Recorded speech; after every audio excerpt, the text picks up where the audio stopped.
Hello बेटा।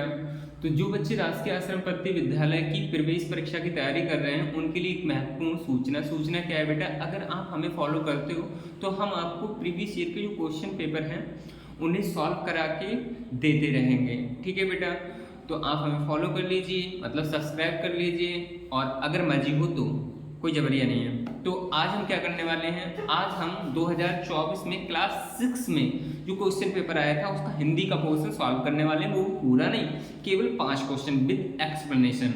ठीक है बेटा, तो स्टार्ट करते हैं। पहला हमारा जो क्वेश्चन है वो है निनाद का शाब्दिक अर्थ होता है। निनाद का शाब्दिक अर्थ क्या होता है? तो बेटा निनाद का अर्थ होता है ध्वनि। क्या अर्थ होता है बेटा? ध्वनि। तो आप लोग ये लिखते रहना ध्यान से, इसका अर्थ क्या होता है? ध्वनि। ठीक है, और ध्वनि एक टाइप से गूंज, ध्वनि एक टाइप से गूंज, और गूंज मतलब गुंजार। इसका जो ऑप्शन सही हो जाएगा वो ए ऑप्शन क्या हो जाएगा? सही हो जाएगा। ठीक है बेटा। अच्छा, अगर आपसे पूछ लेगा चांदनी का, फैलाव का, अनादि का अर्थ क्या होता है, तब आप क्या बताते? तो हम लोग इनके भी जो शाब्दिक अर्थ हैं वो जानते हुए चलते हैं। ठीक है बेटा, तो पहला है चांदनी, मतलब सेकंड है चांदनी। चांदनी का अर्थ क्या होता है? तो चांदनी बेटा एक ऐसे चांद से ही ली गई है। चांदनी है वो चांद से ही ली गई है। चांदनी का अर्थ होता है चमक धमक, मतलब जो रोशनी वगैरह होती है ना, ऐसा ही समझो। ठीक है। अच्छा, दूसरा, हम लोग जो हिंदू धर्म को फॉलो करते हैं, हिंदू धर्म को मानते हैं, उसमें जो धन समृद्धि की देवी है ना, उनको भी हम लोग चांदनी बोलते हैं। ठीक है बेटा, तो बहुत सारे इसके शाब्दिक अर्थ हैं। फिलहाल आप लोग यही ध्यान रखिए, चमक दमक है, ये क्या है हमारा? चांदनी का अर्थ है। बहुत सारे हैं, आप लोग बुक्स में देख लीजिए, गूगल कर लीजिए, बहुत सारे शाब्दिक अर्थ मिल जाएंगे। इसके फैलाव की बात कर लेते हैं। तो फैलाव का मतलब होता है फैलना किसी चीज का, मतलब बढ़ना। ठीक है बेटा, तो क्या मतलब होता है इसका? बढ़ना, फैलना। ठीक है बेटा, इसका क्या लिखा है मैंने? चमक दमक, और भी लिख लेना अनादि। इसका मतलब क्या होता है? इसका अर्थ होता है जिस चीज का अंत ना हो, जिस चीज का अंत ना हो, मतलब खत्म ही ना हो वो चीज, उसे हम बोलते हैं अनादि। जैसे हम लोग अपने भगवान को अनादि मानते हैं, मतलब उनका अंत ही नहीं होता। तो जब जिस चीज का अंत नहीं होता उसका जन्म भी नहीं होता। जन्म किसका होता है? जिसका अंत होता है। ठीक है बेटा, तो ये हमारे इस एक क्वेश्चन से 4 क्वेश्चन और एडिशनल तैयार हो गए। ठीक है बेटा, तो इस टाइप से हम लोग जो हमारी सीरीज है उसमें चलते चलते चले जाएंगे। ठीक है बेटा। अच्छा, अगला हमारा जो क्वेश्चन है आया था, ठीक है, वो क्या है? सागर शब्द का तुकांत शब्द है। सागर शब्द का तुकांत शब्द क्या है?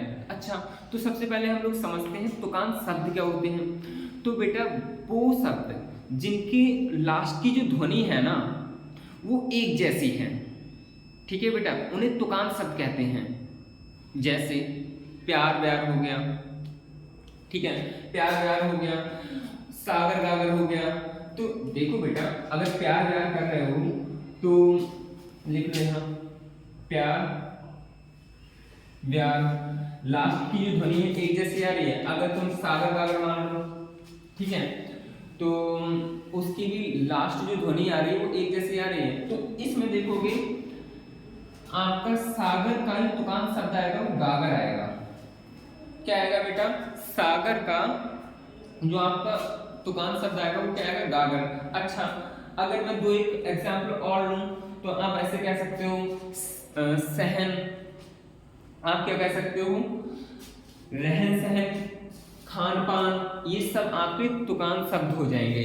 ठीक है बेटा, तो ये हो गया। आगे हम बात करते हैं, इन सबको तीसरे वाले क्वेश्चन पर आ जाते हैं। ठीक है बेटा। अच्छा, पंच परमेश्वर कहानी में जुम्मन शेख के मित्र का नाम क्या था? पंच परमेश्वर कहानी में जुम्मन शेख के मित्र का क्या नाम था? तो बेटा इनका नाम था अबलू चौधरी। ठीक है बेटा। अच्छा, इससे रिलेटेड 2-4 क्वेश्चन जो और बन सकते हैं वो मैं आपको बता देता हूँ। तो बेटा एक क्वेश्चन ये बन सकता है, ये जो कहानी थी वो किसने लिखी थी? तो प्रेमचंद ने लिखी थी। किसने लिखी थी बेटा?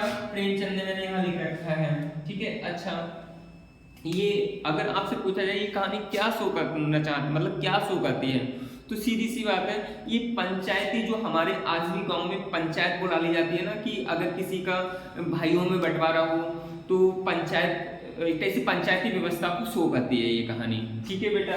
तो ये हो गया हमारा तीसरा क्वेश्चन। अच्छा, अब हम थोड़ा आगे बढ़ते हैं।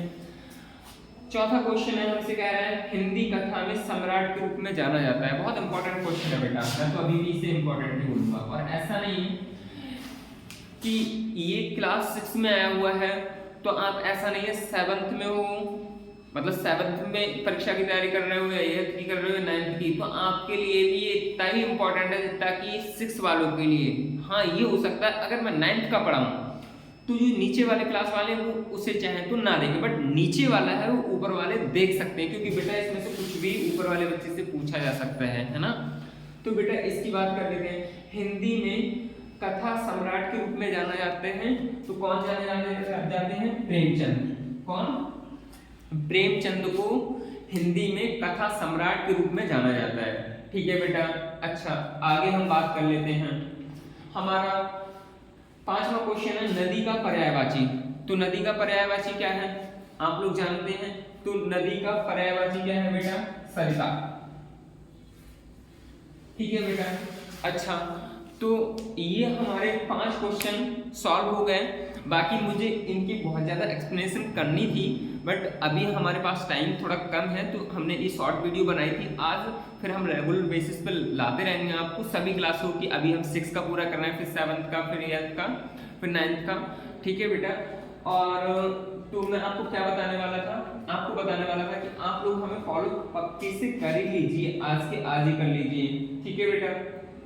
तो थैंक यू।